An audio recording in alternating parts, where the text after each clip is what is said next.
কুচযুগ শব্দের অর্থ জানতে চেয়েছেন বেশ কয়েকজন। জানতে চাওয়া ভালো, জিজ্ঞাসু হওয়া ভালো, কিন্তু কেন জানতে চাইছেন তার একটা কারণ আছে। কারণটা বড়ই বিচিত্র। ঠিক প্রতি বৎসর এই সময়, পৌষ মাসের শেষ, মাঘ মাসের শুরু, এরকম সময় এই কুচযুগ এই শব্দটি আলোচনার শিরোনামে চলে আসে। সেই হিসাবে এই কুচযুগ শব্দের অর্থ কেন জানতে চাইছেন সেই প্রেক্ষিত এবং আরও কিছু কথা এই ভিডিওতে বলি। সরস্বতী পুজোর যে অঞ্জলি মন্ত্র, প্রণাম মন্ত্র, অনেক প্রণাম মন্ত্র আছে। তার মধ্যে আমরা যে সমস্ত প্রণাম মন্ত্র কয়েকটি ব্যবহার করি, তাদের মধ্যে অন্যতম একটি প্রণাম মন্ত্র হচ্ছে এই মন্ত্রটি, যেখানে এই কুচযুগ শব্দটি রয়েছে। তো শুধু কুচযুগ শব্দটি নয়, সমস্ত মন্ত্রটিরই প্রতিটি শব্দ ধরে ধরে আজকে ব্যাখ্যা করে দিই, তাহলে কুচযুগ শব্দের অর্থও পরিষ্কার হয়ে যাবে। হয়তো অনেকে মন্ত্রটির অর্থ জানেন, কিন্তু জানার মাঝেও অনেক অজানা থেকে যায়। তাই চেষ্টা করছি সম্পূর্ণভাবে, যেখানে কোনো রকম ভুল থাকবে না সেইটুকু প্রচেষ্টা আমার রইল। মন্ত্রটা হচ্ছে, জয় জয় দেবী চরাচর সারে, কুচযুগ শোভিত মুক্তাহারে, বীণা পুস্তক রঞ্জিত হস্তে, ভগবতী ভারতী দেবী নমস্তে। কোন কোন পাঠান্তরে বীণা রঞ্জিত পুস্তক হস্তে বলা হয়। যাই হোক, এখন প্রতিটি শব্দের আলোচনা করি। প্রথমে বলা হচ্ছে জয় জয়, অর্থাৎ জয় হোক, জয় জয়কার হোক। কার জয় হোক? দেবী। এখানে দেবী বানানটি লক্ষ্য করুন। আপনারা জানেন দেবী বানান দয়েকার বয়ে দীর্ঘই, কিন্তু আমি লিখেছি দয়েকার বয়ে হ্রস্বই। কেন হ্রস্বই? এখানে বলা হচ্ছে হে দেবী, দেবীকে সম্বোধন করা হচ্ছে, দেবীকে আহ্বান করা হচ্ছে। সম্বোধনে সংস্কৃত ব্যাকরণের যা নিয়ম, তাতে দীর্ঘ ইকার থাকলে সেটা হ্রস্ব ইকার হয়ে যায়, এবং একইভাবে যদি অকারান্ত বা আকারান্ত থাকে তাহলে তা একারান্ত হয়ে যায়। সেটা পরবর্তীতে পাবেন কিরকম? চরাচর সারে, এই শব্দের মধ্যে। চরাচর মানে হচ্ছে স্থির এবং অস্থির সমস্ত বস্তু জগৎ। বস্তু জগতে তো দুরকম জিনিস আছে, স্থির এবং অস্থির। চর মানে হচ্ছে চরমান, চলমান, যা চলনশীল। আর অচর মানে হচ্ছে স্থির, অর্থাৎ স্থাবর এবং জঙ্গম সহ, চর এবং অচর সহ এই সমগ্র বিশ্ব চরাচর, তার সার। অর্থাৎ হে দেবী, তুমি এই সমগ্র চরাচরের সার। তাই সেই দেবীর কি নাম হচ্ছে? চরাচর সারা। পুংলিঙ্গ হলে চরাচর সার হতো, স্ত্রীলিঙ্গে চরাচর সারা। কিন্তু এখানে কি হয়েছে? চরাচর সারে। ওই যে বললাম, সম্বোধনে আমরা দেবীকে সম্বোধন করছি, তার জন্য হে চরাচর সারে, এখানে একার এলো। কুচযুগ শোভিত মুক্তাহারে। কুচ শব্দের অর্থ হচ্ছে যা সংকুচিত হয়। এই শব্দের ব্যাপ্তি বিস্তার ঘটেছে, তাতে কুচ শব্দের অর্থ হচ্ছে স্তন। কুচযুগ মানে হচ্ছে স্তনযুগল। কুচযুগ শোভিত, কিসে শোভা পাচ্ছে? মুক্তাহারে। অর্থাৎ এইটা একটা শব্দ হচ্ছে সবকিছু মিলে কুচযুগ শোভিত মুক্তাহারা, সেই দেবীর জয় জয়কার করছি যার কুচযুগ মুক্তাহার দ্বারা সজ্জিতা শোভিতা। এরপরে বলা হচ্ছে বীণা পুস্তক রঞ্জিত হস্তে, সবগুলি মিলে একটি শব্দ, বীণা পুস্তক রঞ্জিত হস্তে, অর্থাৎ বীণা এবং পুস্তক, হাতে পুস্তক যার, রঞ্জিত, এখানে রঞ্জিত মানে রাঙানো নয়, রঞ্জিত মানে রং করা, কিন্তু এখানে রঞ্জিত মানে ভূষিত, খচিত। পাঠান্তর বীণা রঞ্জিত পুস্তক হস্তে, একই অর্থ হয়। স্ত্রীলিঙ্গে তাকে বলা হচ্ছে বীণা রঞ্জিত পুস্তক হস্তা, একইভাবে সম্বোধনে একার হয়ে গেল, বীণা রঞ্জিত পুস্তক হস্তে। ভগবতী ভারতী দেবী নমস্তে, লক্ষ্য করুন ভগবতী শব্দ, এখানে আবারও ভগবতী শব্দে হ্রস্ব ইকার হয়েছে। ভগবতী শব্দের অর্থ হচ্ছে ভগবানের স্ত্রীলিঙ্গ ভগবতী। ভগ শব্দের অর্থ হচ্ছে ঐশ্বর্য, যিনি সমস্ত ঐশ্বর্যের মালিক তিনি হচ্ছেন ভগবান, স্ত্রীলিঙ্গে ভগবতী। ভারতী মানে বাক দেবী, বচনের দেবী। দেবী অর্থাৎ দেবী শব্দের অর্থ আপনারা জানেন, নমস্তে, তোমাকে আমি আমার নমস্কার জানাই। তাহলে সমগ্র মন্ত্রটির অর্থ দাঁড়ালো, এই সমগ্র বিশ্ব চরাচরের যিনি সার, যার কুচযুগ মুক্তাহারে শোভিতা, যার হস্তে বীণা এবং পুস্তক শোভা পায়, সেই ভগবতী ভারতী দেবীকে আমার নমস্কার জানাচ্ছি, তার জয় জয়কার হোক।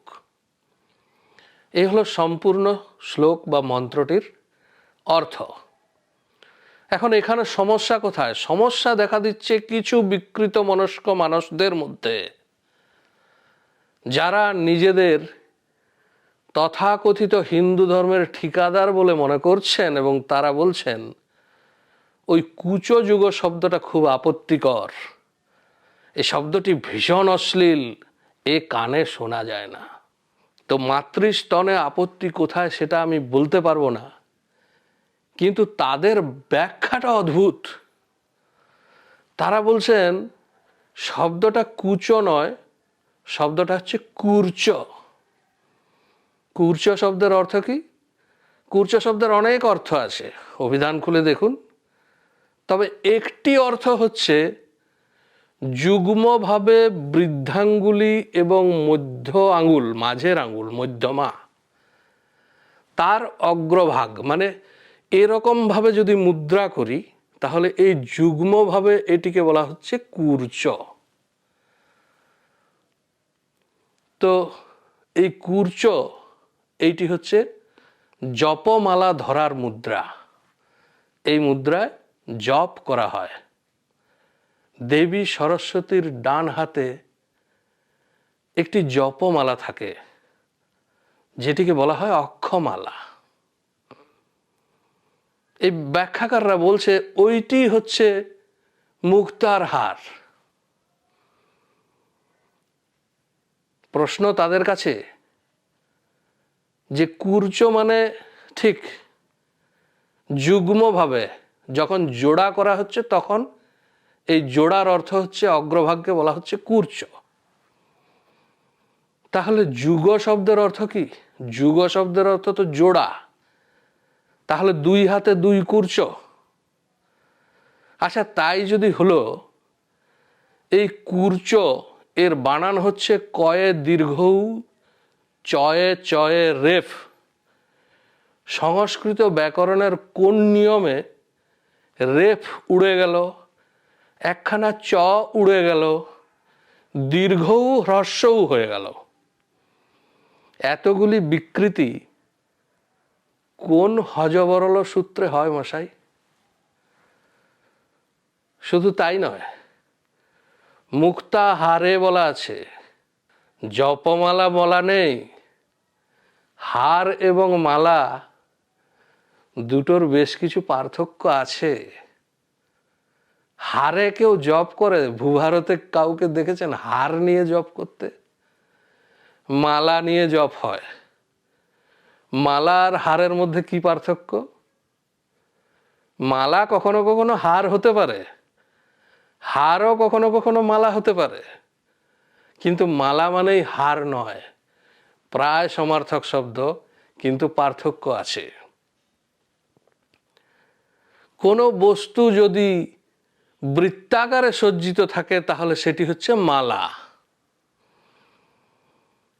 আলোর মালা হয়, রাতের আকাশে তারারও মালা হয়, ওগুলি হার হয় না।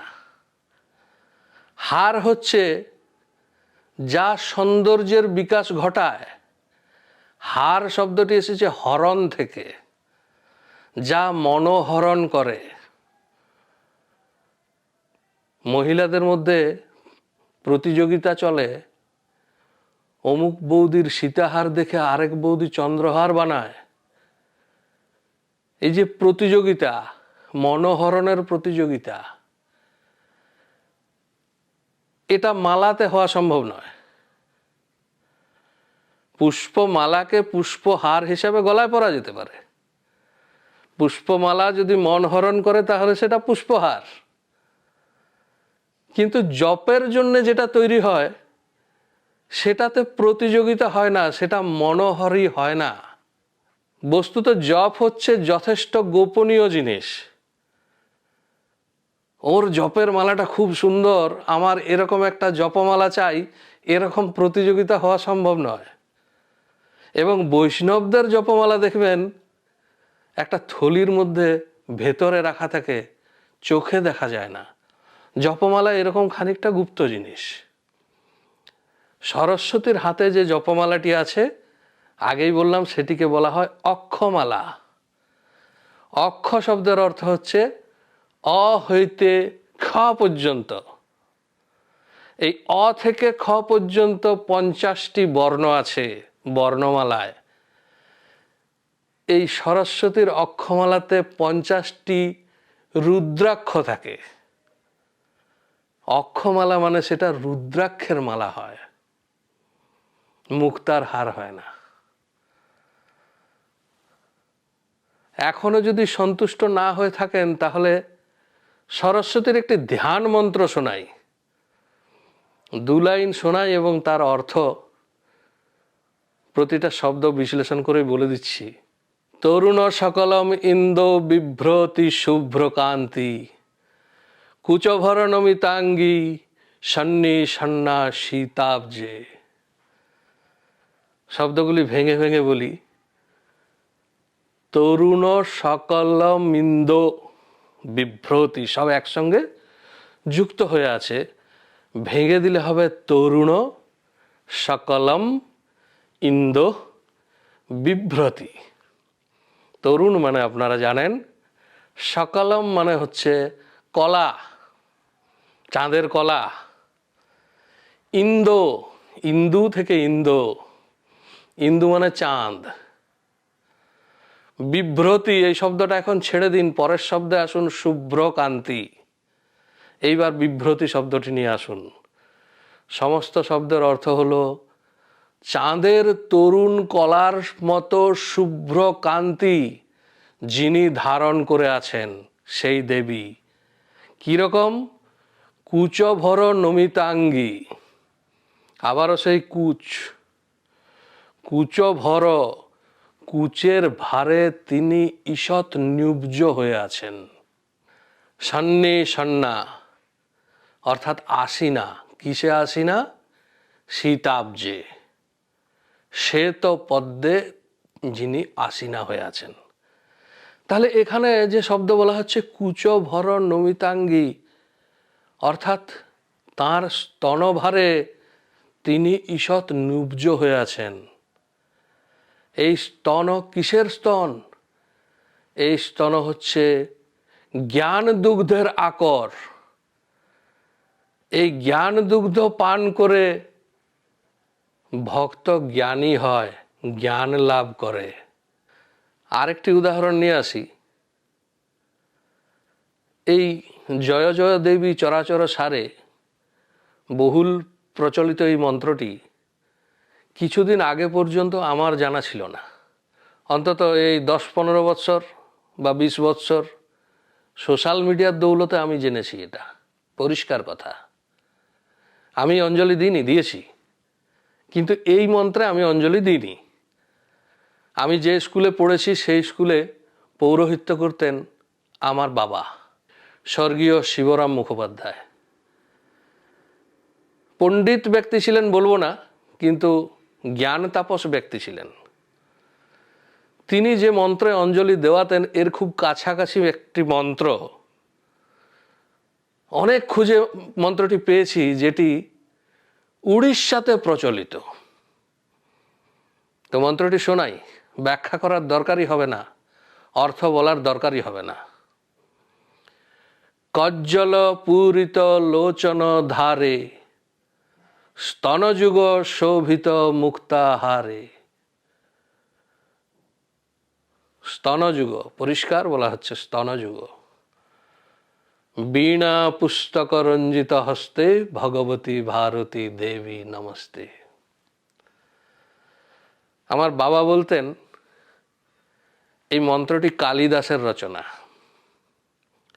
এবং কালিদাস সেই সময় এই মন্ত্রটি লিখে বিতর্কিত হয়েছিলেন।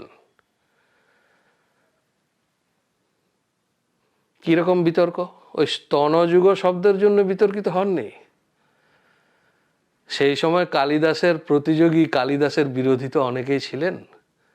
তারা বলতেন এ কিরকম মাতৃবন্দনা, চক্ষু থেকে বন্দনা শুরু করো, মাতৃবন্দনা হওয়া উচিত পা থেকে।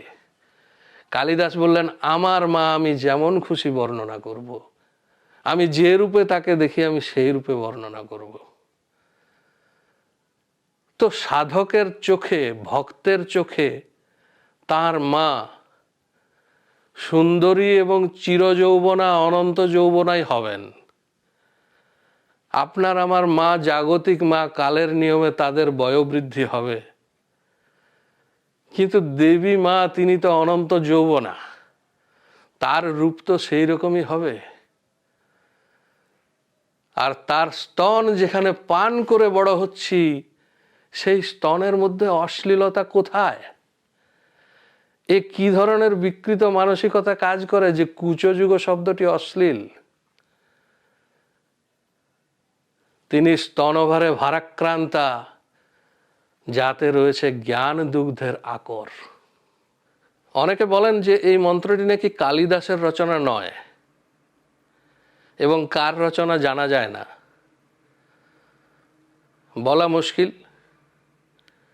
তবে শব্দকল্পদ্রুম, সেখানে ভারতী শব্দের অর্থে এই মন্ত্রটির উল্লেখ আছে, এবং সেখানে কালিদাস বলে উল্লেখ করা আছে। সরস্বতীর মন্ত্র ছেড়ে যদি অন্যান্য দেবদেবীর মন্ত্রও দেখি, যেমন ধরুন কালীর ধ্যান মন্ত্র একটি রয়েছে, এক লাইন বলি, ঘোর দংষ্ট্রাং করালাস্যাং পিনোন্নত পয়োধরম।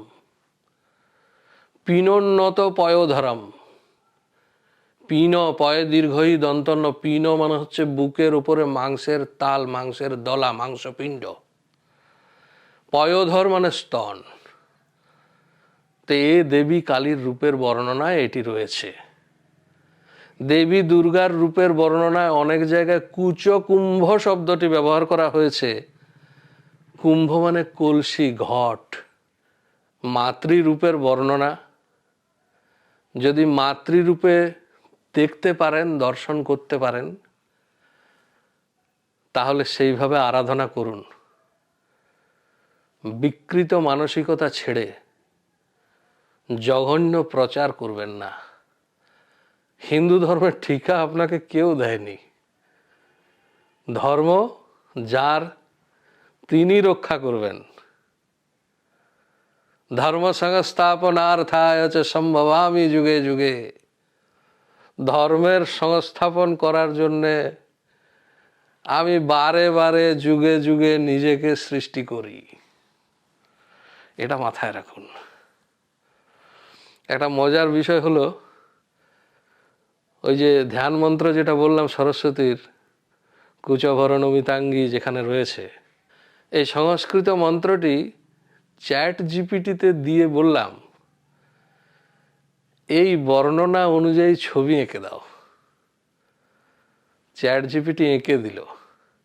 আমি অবশ্য পরে বললাম এতে একটা বীণা আর একটা শ্বেত হংস যোগ করতে, সবে মিলে ছবিটা দাঁড়ালো এরকম। এই হচ্ছে দেবী সরস্বতী মহাভাগে বিদ্যে কমললোচনে, বিশ্বরূপে বিশালাক্ষী বিদ্যাং দেহি নমস্তুতে।